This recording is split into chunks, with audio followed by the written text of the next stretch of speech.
Let's talk about ethnicity. We hear that word thrown around all the time, right? But what does it actually mean? Well, it turns out it's way more complex and, frankly, more personal than you might think. So let's spend the next few minutes unpacking the powerful forces that shape our ethnic identity. Okay, first things first, let's clear up the biggest misconception right out of the gate. Ethnicity is not the same thing as race. I know people use them interchangeably all the time, but they are fundamentally different ideas, and getting that distinction is absolutely key to understanding any of this. And look, this isn't just me saying it. Researchers like Osorio put it very plainly. The whole idea that there are distinct biological groups of humans called races is just wrong. Scientifically, it doesn't hold up. Race is what we call a social construct. It's an idea that society created, not something found in our DNA. Ethnicity, as we're about to see, is rooted in something very different. All right, here's the second major myth we need to bust. There's this common idea that ethnicity is something that only minority groups have. But that's a total misunderstanding of what we're talking about. This quote really gets to the heart of it, doesn't it? Every single one of us has a heritage, a background, a unique mix of origins that has shaped who we are. So this isn't a conversation about some other group of people. This is about all of us. So now that we've cleared away what ethnicity isn't, let's start building up what it actually is.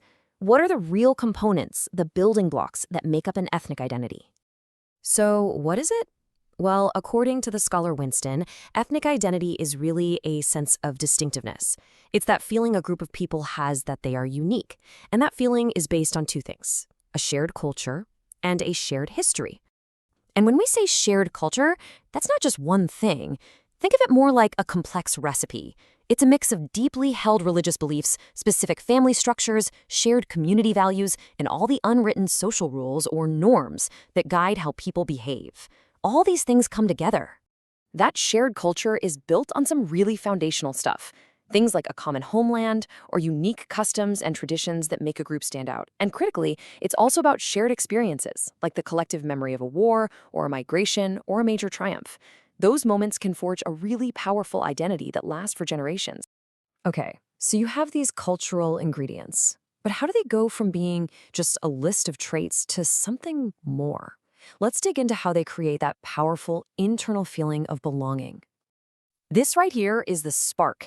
It's a feeling. It's that moment of internal recognition that says, hey, we share something special here. It's this perception of being different, rooted in that shared culture and history we just talked about, that really forms the bedrock of the identity. And according to sociologist Miri Song, people use all sorts of symbolic markers to express this shared feeling. It could be a sense of common ancestry, a story about where we came from. It could be memories of a shared past, the deep bonds of family, a common language, or even a deep connection to a specific piece of land. These are like the outward signs of that inner feeling of belonging. And this is so, so important. The crucial factor, more than any actual measurable cultural difference you could point to, is the feeling of belonging. It's that conscious awareness, that personal and collective belief that says, I am a part of this group. That's what really makes it real. Now, it's easy to think of these identities as ancient things, set in stone, right? But they're not. They are living, breathing things that are always being shaped and reshaped. So how on earth are they kept alive? And here's another massive difference from that old, rigid concept of race. Ethnic identity is fluid. It's flexible, it can be negotiated, and what it means to be part of a group can actually evolve based on all kinds of influences, both from inside the group and from the outside world. So what makes it change? Well, you've got forces pushing from the inside and pulling from the outside. Internally, maybe younger generations start to see traditions differently than their elders, or maybe different social classes within the group have different ideas. And externally, things like moving to a new country or just the internet connecting us all brings contact with other cultures that can reshape the identity from the outside. Both are always happening. So, because identity is always in flux, it needs to be actively maintained. And groups do this in a couple of key ways. They reinforce that shared feeling through collective activities. Think festivals, big family celebrations, religious services. And they do it through symbolic, cultural artifacts. Things you can see, touch, and taste, like traditional clothing, specific foods, or unique crafts. So far, we've really focused on identity as an internal feeling, something that happens within a group. But there's a huge social side to this too, and it's often about drawing lines in the sand between different groups. According to Wimmer's research, a massive part of defining who we are is, well, defining who we are not. It involves creating a sense of difference, and that, in turn, creates social boundaries between one group and another. And these boundaries can serve a few different purposes. On the one hand, they can be really positive, creating a powerful sense of community and belonging.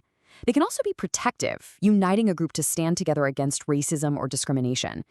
And then there's a strange twist. Sometimes, boundaries are imposed by outsiders. When a group is stereotyped, it can actually have the paradoxical effect of making their own sense of identity even stronger in response. This often plays out in that classic us versus them dynamic. Sometimes majority groups will define their own identity by focusing on how a minority group is different, by marking them as the other. What's fascinating is that this process of othering actually works to strengthen the identities of both groups, the majority and the minority. But this dynamic has a really dark side. That other can be framed not just as different, but as a threat. Sometimes it's presented as a cultural threat, where a minority's beliefs or lifestyle are painted as a danger to the majority's way of life. And sometimes it becomes a perceived physical threat. The source material points to how, after 9/11, some media coverage dangerously started linking an entire global religion with terrorism. And all of this brings us to a final thought, a question for you to chew on.